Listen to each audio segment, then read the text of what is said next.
กราบสบายดีและสวัสดีเด้อทางพังลาวพังไทยทางต่างประเทศเบิร์สุขุสุคนโมนิกา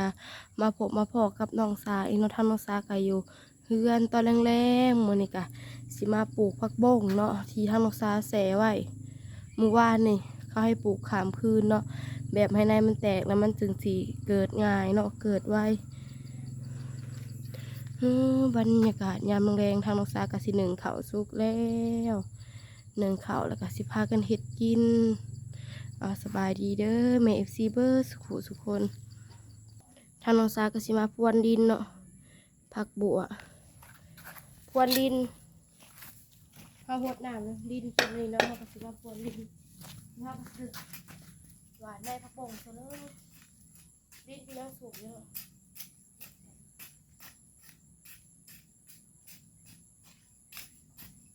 ส่วนขี้งัวนี่เฮาผสมแล้ว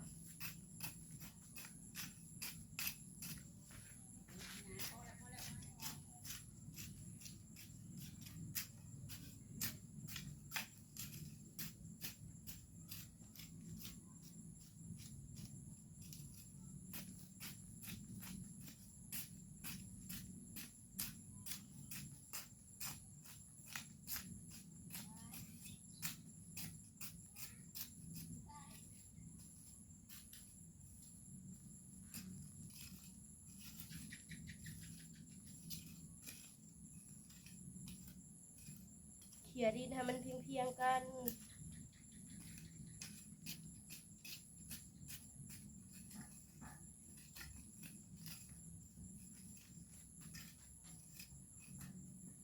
เขาก็สิมาต่อเสียมันก็อยากหลอดเนาะเสียมก็อยากหลอด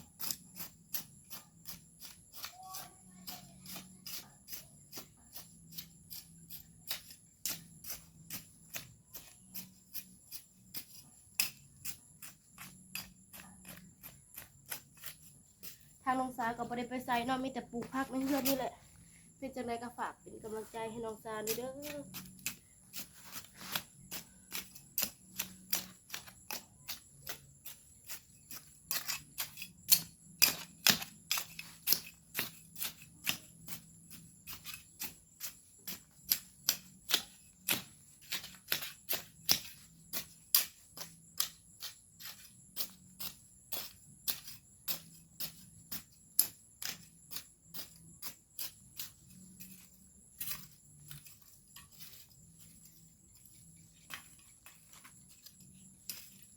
เขี่ยดินก่อนพอแล้ว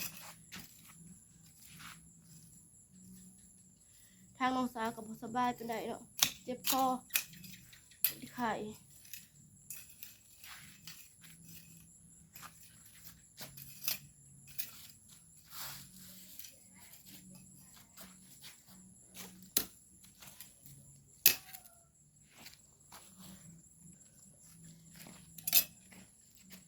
เสียก็อยากนอนเขาก็สิมาปวดดินเนาะเร็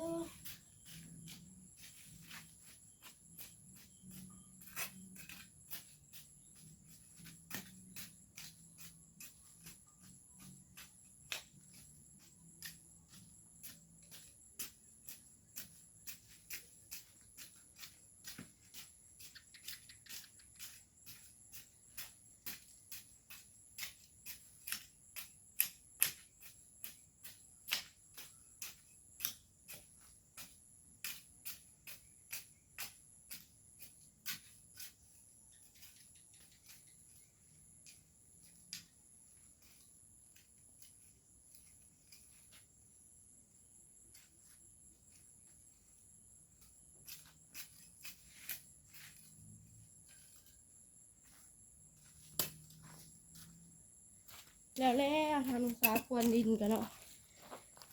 พรวนดินกันแล้วทางน้องสาก็สิไปปลูกในผักบงสิหวานเอาเนาะบ่ฮู้ว่าสิฮอด2 นานหรือบ่สิหวานเอาในผักบงกะทางน้องสาก็บ่ได้เฮ็ดเป็นแถวคือแต่เก่าทางน้องสาก็สิหวานเอาเลยไปเบิ่งกันเลยเด้อ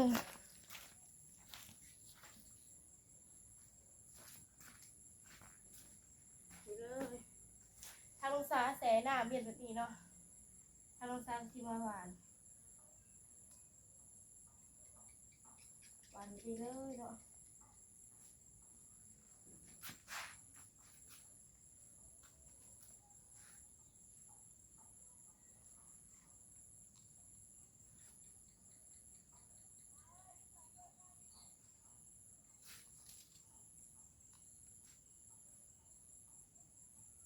ห่างหรือทีทำน้องซากับหูเนาะหวานเอาเลย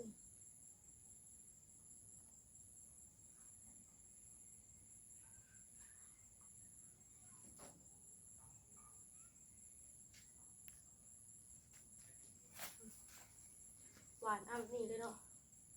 ห่างหรือทีทำน้องซากับหูเด้อทำน้องซากับหวานเอาเลย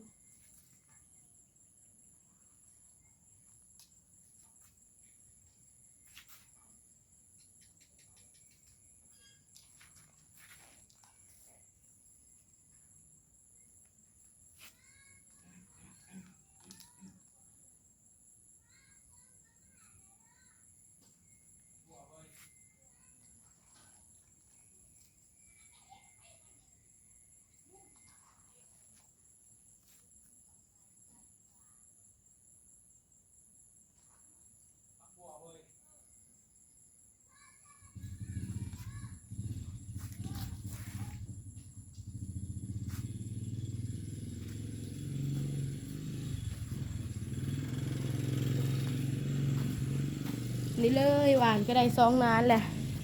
หวานห่างๆก็เนาะทางน้องซากะเฮ็ดให้มันได้3 นานเนาะทางน้องซากับบ่ฮู้ว่าสิเกิดหรือบ่ทางน้องซาหักซื้อมาหวานไว้พอได้กินพอบ่ได้ซื้อเพิ่นเนาะทางน้องซาก็สิมาหวานนานนี่เลยนานนี่มันอาจสิหานายผักบงทางน้องซาก็ซื้อมาแต่3 ถุงเนาะกะได้3 นานกะทางน้องซาก็สิหวานห่างๆเนาะให้มันได้3 นานนานที่3เด้อโทรศัพท์ทางน้องซาหมักเด้งเหรอ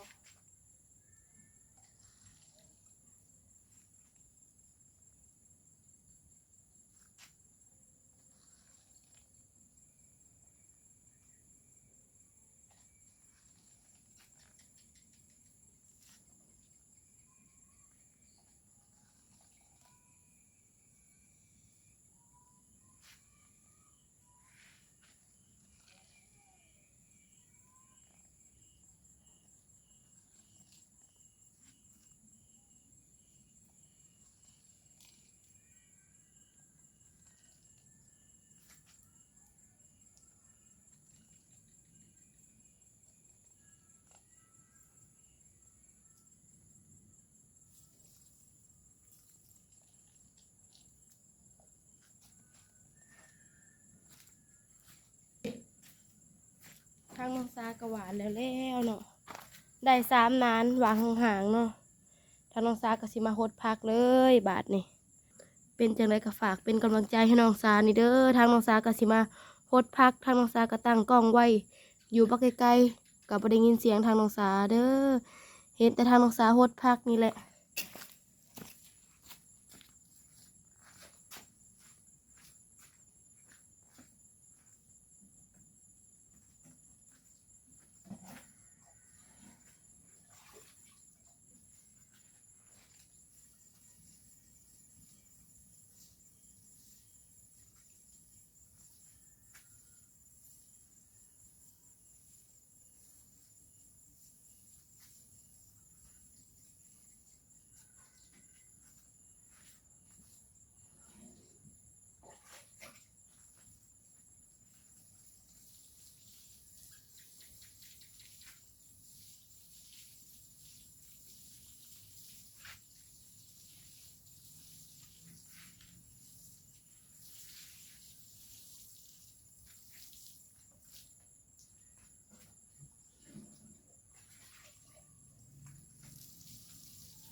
พักบัวทางน้องซาปลูกไปโน่นเลย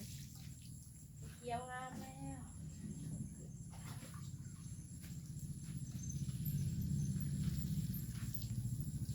นี่ก็สิคือพักบงเนาะทางน้องซาปลูกได้3 นาน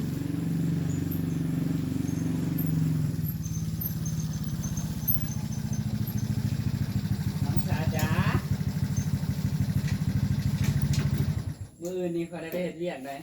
ฮะได้ไปเฮ็ดเวียกไอ้เย่ไอ้ทงเพิ่นสิไปเฮ็ดเวียกปักกันซาเด้อใครบอกเจ้าไอ้ทง ฮะ ใครบอกเจ้า คอยขี่รถมาเห็นน้องลินอยู่ในทางเพิ่นว่ามื้อนะให้ไปเริ่มงานได้เพิ่นว่า เย่ทางน้องซาก็ปลูกผักได้3นานซื้อ3ถุงค่อยหวานเอาเลยได้ไอ้ทงบัดเนี้ยลองสูตรใหม่ หวานนี่หยัง หวานได้6วงเลย มันก็เกิดอยู่แล้วล่ะผมบ่ ได้3นานผู้ใดหวานนะ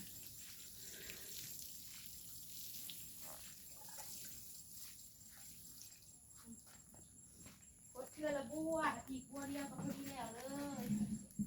ไอ้ทงไปบัดนี้ทางน้องซาอยู่เพื่อนชุดเดียวแล้วปาดนี่ นานละบัวก็ว่านานละบัวนี่ ฮะ กดคนละบัวว่าซั่น นานละบัวน านละบัวนะให้ให้ถูกนี่ ทางหน้าเขายังบริโภคได้ทางหน้าบ้านนะไอ้ทงแกถอไปเลยเดี๋ยวหดแล้วนะซีรีส์ที่ต้องมา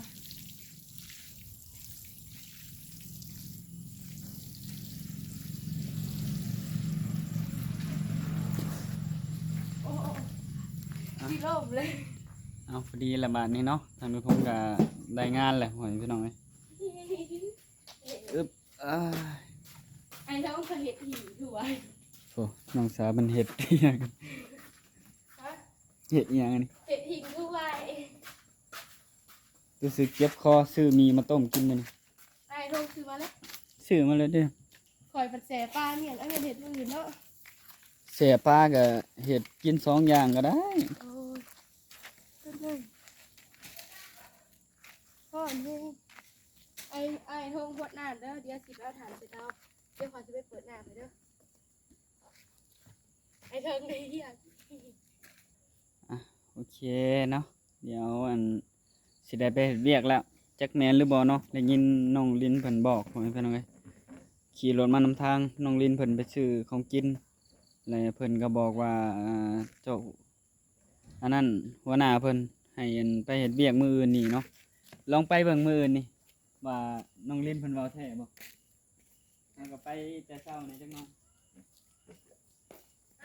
น้องลิ้นขัดสิตัวเองไอ้ลูกน้องลิ้นเพิ่นเลิกเลิกที่ไหนนะ เพิ่นเอาไปมื้อเช้านี่เด้น้องสาเอาไปมื้อเช้านี่แหละเจ้าของเพิ่นว่าเอ้าคือเมื่อไว้เถอะวะอย่างนี้น้องลินเพิ่นว่าจะได้เฮาก็ไปเยี่ยมก็บ่ได้เห็นว่าจังไดน้องเฮาก็ฮะบ่เพิ่นว่าคือเมื่อไว้แท้เพิ่นว่าแล้วเฮามาไว้อันเด้แล้วเฮาเข้าไปหาแม่แป๊บเดียวหนึงเฮาก็ออกมา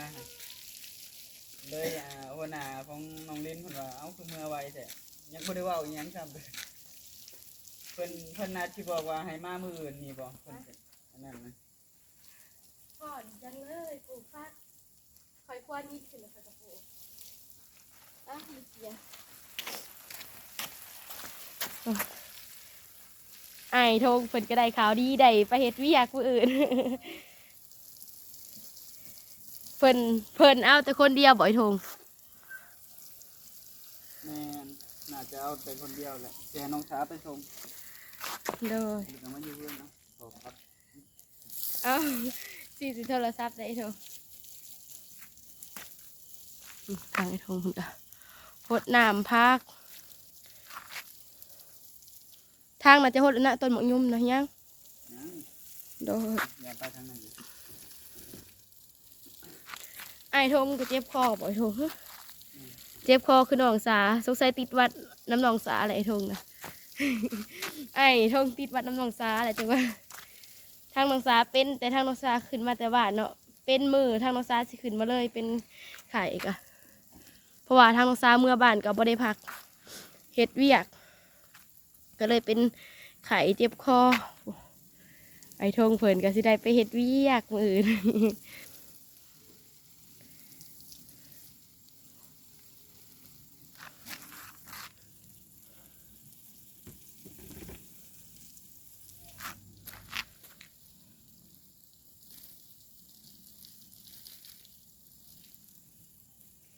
ต ต้นหมักพริกมะเขือเฮากระติดเลยเนาะไอ้ทงเนาะ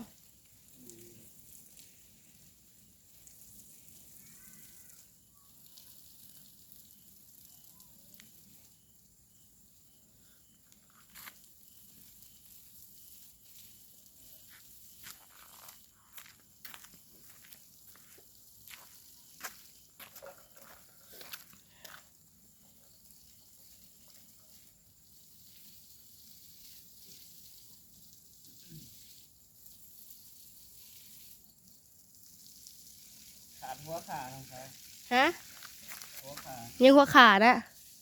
เฮาสิเอาอยู่ใส่หลายทงหัวขาไปโคตรสุ่มๆเลยเด้อเฮาสิเอาอยู่ใส่ไอ้ทงหัวขาไอ้ทงลืมโพดอย่างหนึ่งให้น้องสา ยังบ่ได้ขอจับ คิดว่าลืมของน้องสาเลย บ่ลืมกับกงเกียง บรรยากาศตอนกลางคืนพากันมาหดน้ำพักเนาะหดยามแดดๆกันหกเลยแล้วก็ย่านพักมันเหี่ยวเนาะ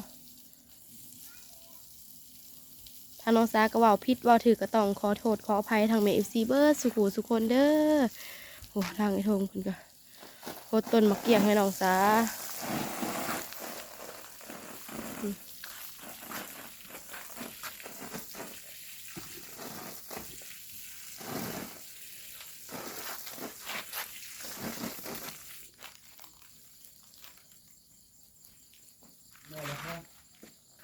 ฮะพอแล้วเดี๋ยวทางน้องสาไปปิดน้ำให้ทงก่อนเด้อเมฟซีเบอร์สุขูสุคน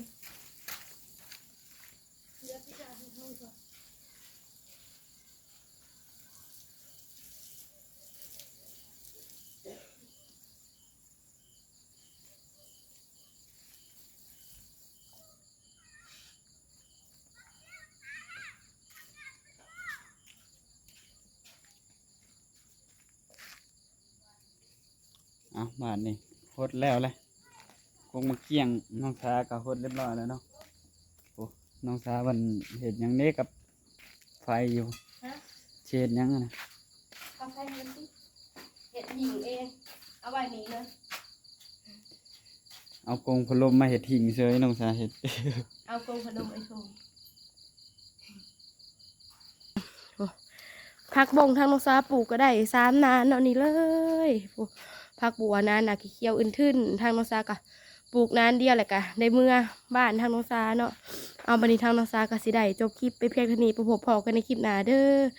กราบขอบคุณทางเมฟซีเบอร์สุขุทุกคนที่เบังคลิปของน้องสาตั้งแต่ต้นจุดจบที่บ่ขามโฆษณาทางน้องสาว่าผิดพลาดประการใดก็ต้องขอโทษขออภัยทางเมฟซีเบอร์สุขุทุกคนทางน้องสาสิขอตัวลาไปเพียงเท่านี้ขอกล่าวคำว่าสบายดีบ๊ายบาย